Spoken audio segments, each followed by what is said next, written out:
I trusted my pastor, but the Lord told me the majority of pastors that you know are Satanist, and most of pastor in your city are of the devil. Instead of taking a step back from all the pastor, I went to my pastor and told him what the Lord said, not knowing that he was among the false servant in the city, and he called me a child.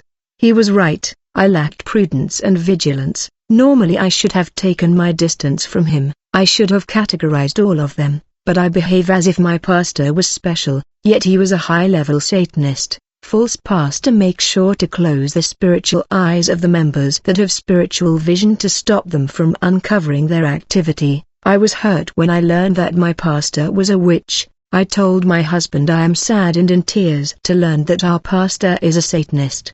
He is such a good man of a good reputation. I talked to him how the Lord wanted to use me, but I dreamed the pastor telling me they will not let God use me, they will work to foil the plan of God in my life. At that moment I thought about the word of the Lord when he said most pastors you know are in Satanism. I did not know that my pastor was included. 4 days later the Lord came to speak to me in detail about my pastor. I spent all night hearing God's audible voice when he told me, your pastor was born witch, and at the age of 6 his witchcraft was activated, and when he became a teenager he began to walk with charlatan. Young people came to him for incision on the body in order to become stronger in fight, and he was doing incision on people's bodies so that they will get stronger during fights in the neighborhood. It is when he was doing incision on the body of young people giving them special strength for fight, that he was stealing their star and deviating their destiny. He was stealing their chances and the years of their lives. Brother, if you had received incision on your body in order to become strong in battle, you need deliverance, and you need to take back what was stolen in your life. You need to take back your star, your chances and the years of your life. The Lord said, it is when your pastor came to Europe that he joined Rose Cross. It has been 12 years since he has become a member of this sect. Brother, God spent the whole night talking to me about my pastor. The Lord said, in that sect of Rose Cross the devil told your pastor, your mission is to open a church, and when people come you will bring me information about their life. Thus my pastor brought detail of his member to his master the devil, because the enemy need information and intelligence gathering to target area of your life. I said, Lord, but my pastor has a good character. The Lord said, his master asked him to behave this way so that people will trust him and tell him the issues of their life. He was also told by the devil to pray a lot,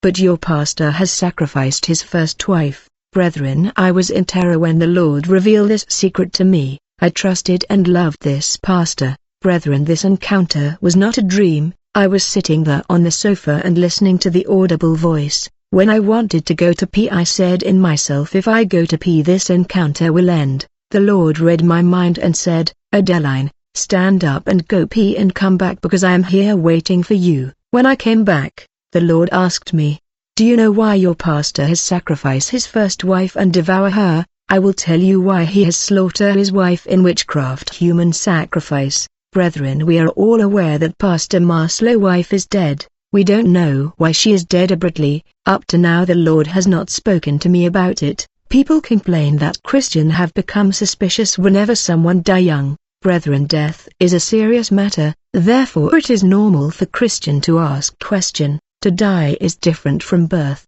Birth is joy and death is pain and sadness. If God revealed the cause of death of Pastor Marcello's wife, we will speak out. We cannot keep silent when God speak. When people die they become popular because everybody will be talking about them and wonder why they had died, and the death of Pastor Marcello's wife is shaking the whole country even if people did not know her when she was alive. I am now in the core of our subject, which is why pastor wives die. Already my pastor has butchered his first wife in witchcraft sacrifice. I am here to warn you who are pastor wives, you must have a serious prayer life. You who have a sister that is married to a pastor, you must make sure to pray for her. The majority of evangelical leaders are in magic and occultism. They are in occult science. Even those who started well are now initiated. Just imagine, simply because I am sharing videos on YouTube they wanted to initiate me as well. Thank God I knew the true God. Everybody think that only big churches that were a problem.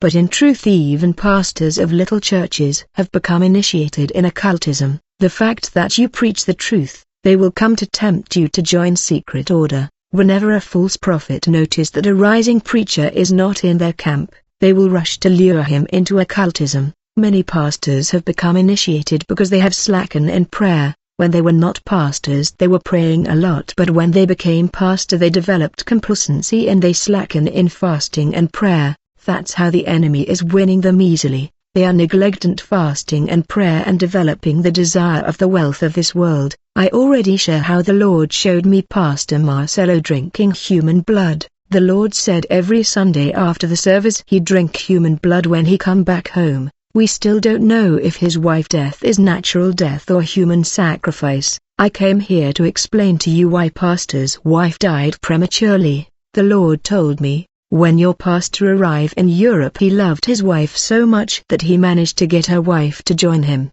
The woman was innocent and did not know that his husband was in Satanism, where the devil told him to have a good character and pray a lot. When the woman noticed that his husband was praying a lot, she also followed his husband's way of life and she dedicated herself to fasting and prayer.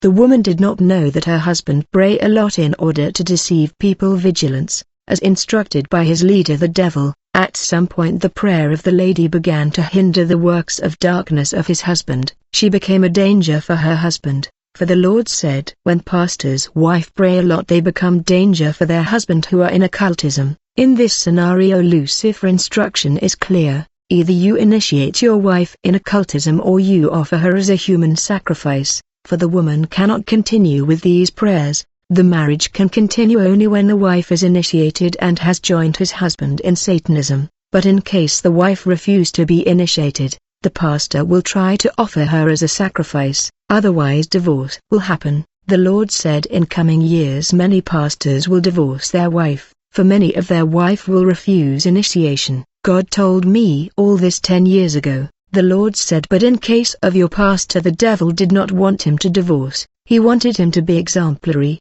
If he divorce he will lose his credibility and the trust of the members. That is why it was decided that the pastor wife had to die so that he will marry another woman. That will be a witch. Many pastors' wives are initiated, and those who could not be initiated are offered in sacrifice or divorced. Woman, it is imperative to walk in the fear of the Lord. You can pray a lot, but if you do not walk in the fear of the Lord the enemy will get you. Brethren, whenever you hear a pastor wife has died it's likely to be a human sacrifice. The condition of evangelical churches today is dangerous. It is better to build a prayer life at home and seek intimacy with the Holy Spirit instead of rushing to join a church. The death of Pastor Marcelo's wife is likely to be a human sacrifice, for when these pastors fail to initiate you they will kill you. The Lord told me, your pastor who was left single, went on to marry a second wife. Normally the second wife was supposed to be a witch, but something happened. Actually your pastor was sleeping with ladies members of the church. He managed to force them to keep quiet. The Lord asked me, do you know why your pastor was sleeping with the ladies of the church? He was doing it in order to steal the stars of these ladies.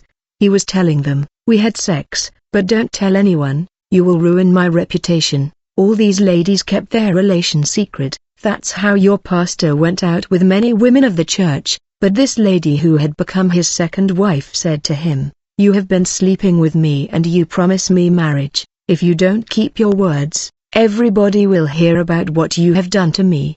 The pastor was afraid to be exposed and he went to see his master the devil and explain everything. His master the devil say, if this is the case you must begin to live with her and promise to marry her, but you will have to offer her as a human sacrifice right before marriage. She will die right before the wedding. The Lord said, your pastor was about to kill his second wife before the wedding, but I did not let that happen. I was opposed to it because I remember the good deeds of this lady, who is my servant. The objective of your pastor was not to get married with her but to kill her before the wedding, but I remember the goodness of my servant. The Lord said she is a woman of prayer, but she never asked me if it was my will to marry your pastor. She told me in prayer that she loved him and help us so that the wedding will go well. And since their union began with fornication, I was never in this marriage. I let her in that marriage where she was supposed to die, but I remember that she was buying clothes for pastors and supporting them financially. She was visiting the orphan, bringing them food and clothes. She was visiting prisoners, leaving them food. I remember all these good deeds. When she came to Europe, she remembered poor pastors in Africa. She began to send them clothes and shoes and money. I remember all these good deeds and decided that she will not die, because good deeds speak before me.